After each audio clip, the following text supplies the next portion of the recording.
Hi there, Steph. Thanks for popping by. So today is another card in the Mama Elephant Botanical Hello mini-series. I really like that card. From time to time you make a card that you think, wow, I wish they were all like that. And for me, it's that card. For some reason, I really, really like it. I've stamped my image on some watercolor cardstock, which is Ranger watercolor cardstock. It's US size. And as you can see, I didn't stamp very well because my Versamark pad is a bit dry, but that won't stop me.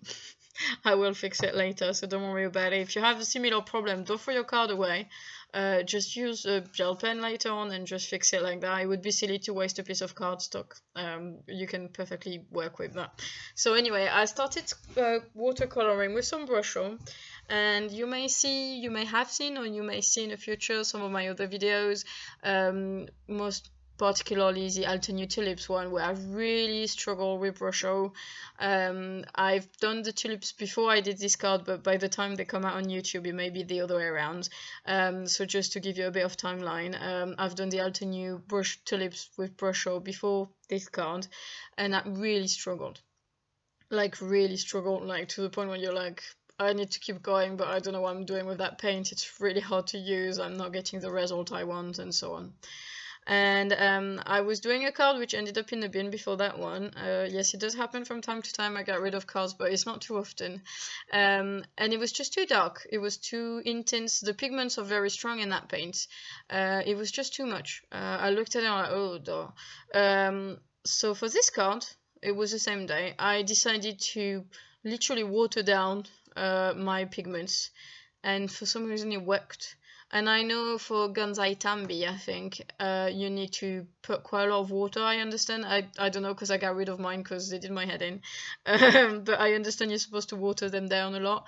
And that's exactly what I did for this Brusho. I watered it as much as I could. I mean, I still wanted it to show, but you don't see any of the, this effect you get with Brusho when you just drop the powder. I don't get that here. I just diluted them to the point where it looks like a matte paint. It doesn't look like powder. It looks like a normal watercolor.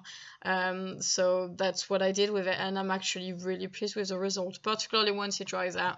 Obviously with that light it's a bit difficult to tell because it's live and I'm moving and you get the reflection of the light into the paint and stuff, but if you look at the photos, and the lighting in the UK is pretty bad at the moment, but if you look at the photos with the right light and a little bit of contrast and stuff, it looks, I really love that card. Sorry, I'm not being pretentious. I just, from time to time, I make a card I really like, and that's one of them. So I'm quite proud of that card.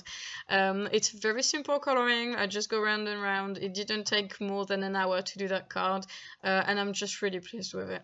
There's Brusho. I feel like after struggling with Brusho for a while, because I wanted to persevere, I feel like I finally found the right way for me to use it. So if you're struggling with Brusho or maybe another medium, keep going. You may find as well the best way for you. I didn't think I was going to, but I really am happy with that result. I like the matte colors in that paint, and it's not why I bought it, but in the end I think it looks really nice. So keep practicing and keep finding what works for you.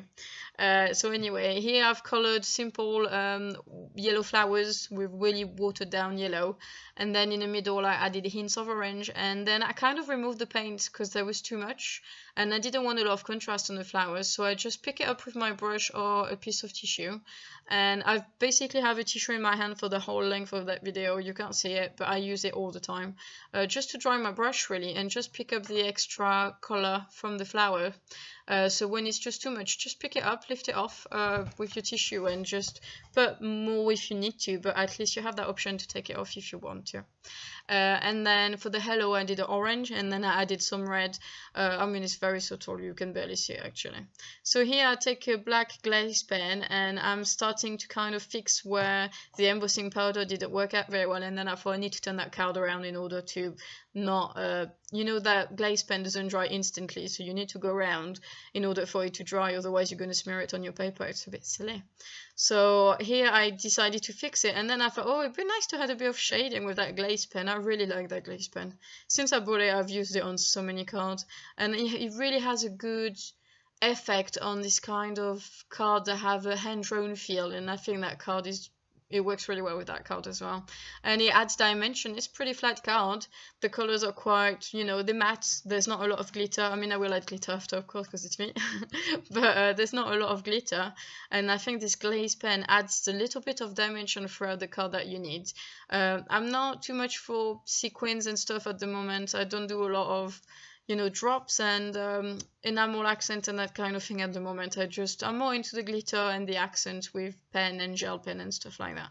And I think the glaze pen is great.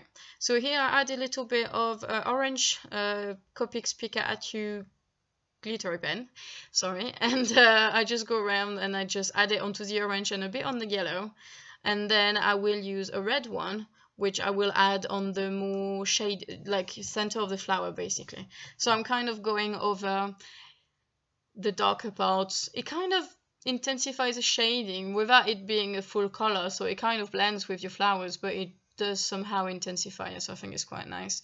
So as I said, these are American sizes, so I have to trim them a little bit in terms of width. Yeah, let's say width. I always get it wrong. And then I have to trim my card because it's too long. But you know, you get used to that. It's really good cardstock actually. I only have 25 in a pack and I'm probably halfway through. It's Ranger cardstock, but obviously it's good. Everybody's using Rangers for a good reason. So here is my card. I just made a little smudge that I fixed with my adhesive remover, and I just add a few white gel pen accent throughout the flower, and that's it really. So I hope you find it interesting, the whole Brusho thing. Oh, I forgot, sorry. I did think it was a hint too flat. I did like the dimension on my card, so I did add some. It's not actually drops, it's just I use it like I used glossy accents, and I just went over the color. Glossy accent, there's a risk of lifting off the paint. Here it didn't, so I thought it would look quite good, and the result is really nice with the glitter, the Nouveau glitter. So thanks very much for watching. I hope you find it interesting. If you are using Brusho, please let me know. I'd like to see what you do with it, and please don't hesitate to subscribe to my channel and head over to my blog for the photo. Thanks again, have a great day. Bye.